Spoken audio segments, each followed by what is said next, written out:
students, welcome to our next video. And in this video we are going to start with new chapter, that is chapter number 2, microorganism.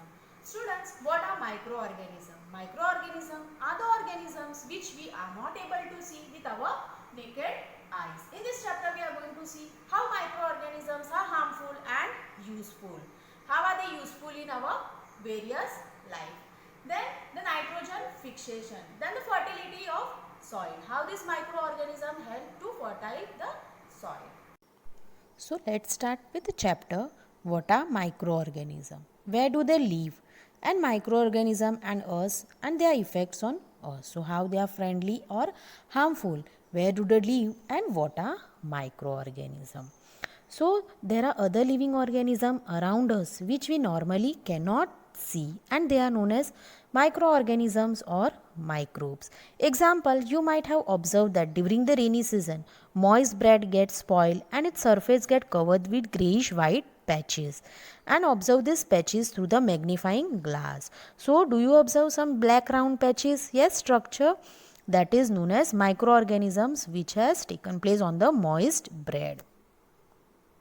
Picture given below, yes, microorganism. So what are microorganisms? Which we cannot be seen and with our naked eyes and are called microorganism. They are also called as microbes. And how can be it is able to see? With the help of magnifying glass or microscope. Microorganisms are classified into 4 major groups. These groups are bacteria, fungi, protozoa and some algae. So can you see the example? Yes, bacteria, okay. Then algae, Chlamydomonas and Spirogyra. Protozoa, which are amoeba and paramecium. Then the fungi that is found on the bread mold, penicillium and aspergillus. There are viruses also, microscopic but are different form of other organism. They are different from the microorganism and however reproduce only inside the cell of the host organism, which may be a bacterium, plant or an animal. Some of the viruses are shown in figure. Common most are like cold, influenza and most cough are caused by viruses. Serious diseases like polio and chickenpox are also caused by viruses. Diseases like dysentery and malaria are caused by protozoa, whereas typhoid and tuberculosis are bacterial diseases. As we have learnt about some of this microorganism in grade 6th and 7th. Now where do the microorganisms live? So can you see ice cold environment, marshy lands, animals, hot deserts and in the human beings. They live in all types of environment ranging from ice cold to the marshy lands and deserts. They are also found inside the bodies of animals including humans. Some microorganisms grow on other organisms while others exist freely. Now microorganisms and us. Microorganisms play an important role in our life. Some of them are beneficial in many ways, whereas some others are harmful and cause diseases. So some are beneficial, whereas some they cause diseases. So can you see the friendly microorganism? Yes, making of curd and bread in commercial use, then medicinal use, then increasing soil fertility and cleaning the environment. So let us see further how microorganisms are useful and at the same time how they are harmful for us. So making of curd and bread. Curd contains a bacteria called lactobacillus. So what is present in which bacteria is present in curd? Lactobacillus. And this bacteria promotes the formation of curd. How? It multiplies in the milk and converts it into curd. Bacteria is also involved for making cheese, pickles and other food items.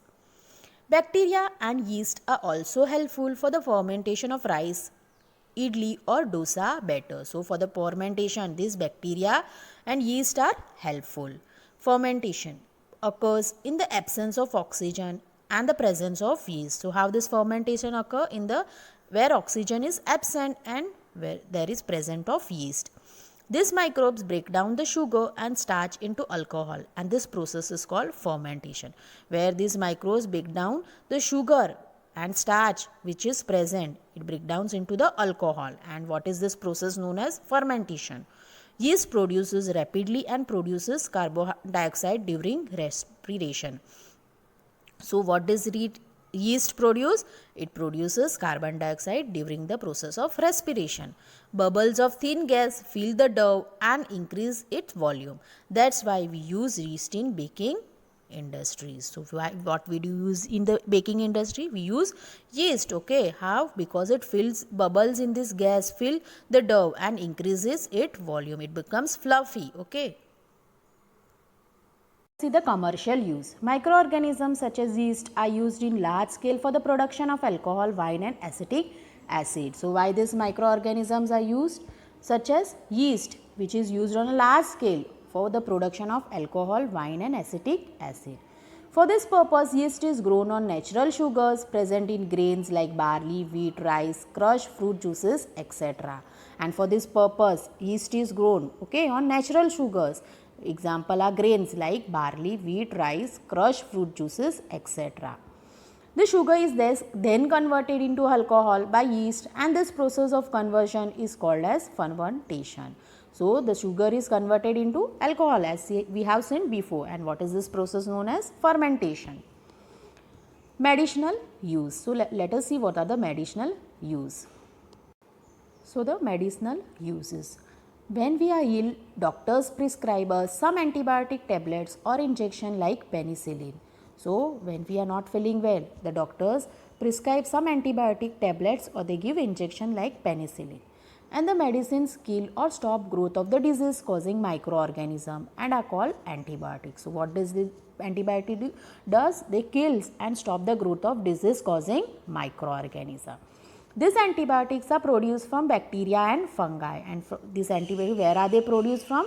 They are produced from bacteria and fungi. Let us see some antibiotics.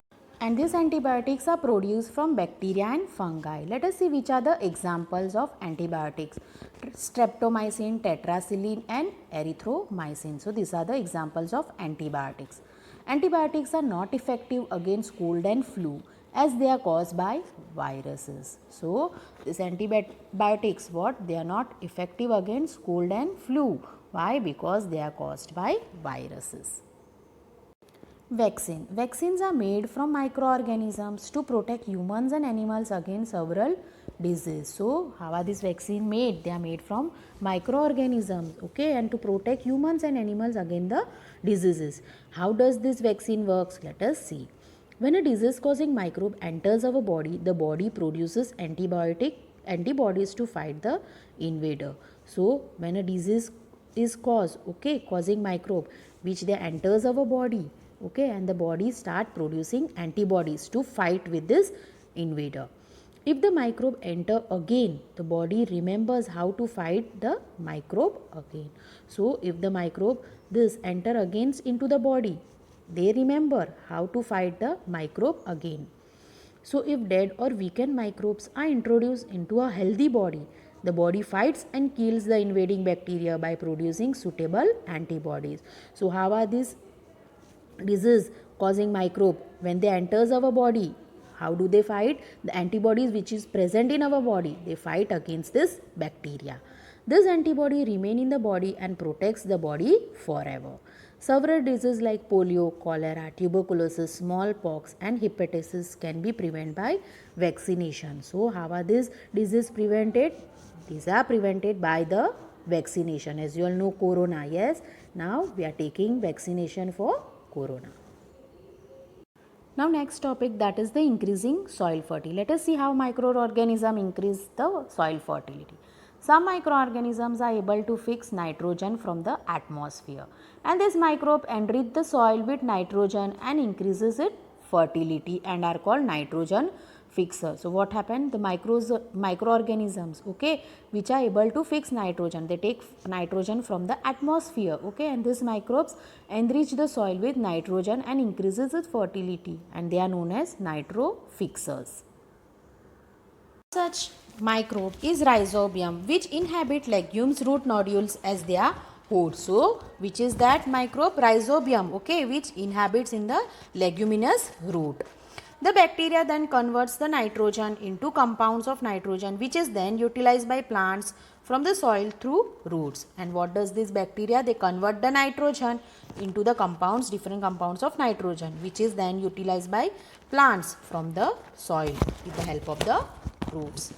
Nitrogen fixer that exists without plant hosts like brewed in algae, that is cyanobacteria.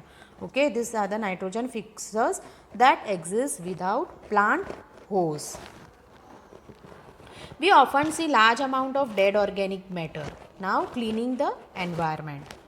Now let us see how the microorganism help in cleaning the environment. We often see large amount of dead organic matter on the ground. After some time they gradually disappear.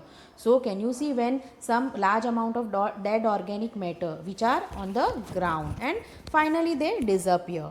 Why? Microorganisms decompose this dead organic matter, converting them into simpler substances which are again then used by other plants or animals. So what happened? Microorganisms which are decomposed and this dead organic matter they convert into simpler substances and which are then used by other plants and animals. The animal plant waste are decomposed by microorganisms, thereby making it into manure. So what happened? This waste decomposed by microorganism and what finally it is becoming manure. Thus they degrade the harmful and smelly substances, thereby cleaning the environment. In this way the microorganism help in cleaning the environment. Students, I hope you all are clear with this topic. And related to this chapter, I am going to send you a PDF that you are going to write down the question answers in your notebook. In next video, we are going to see with the next topic of this chapter.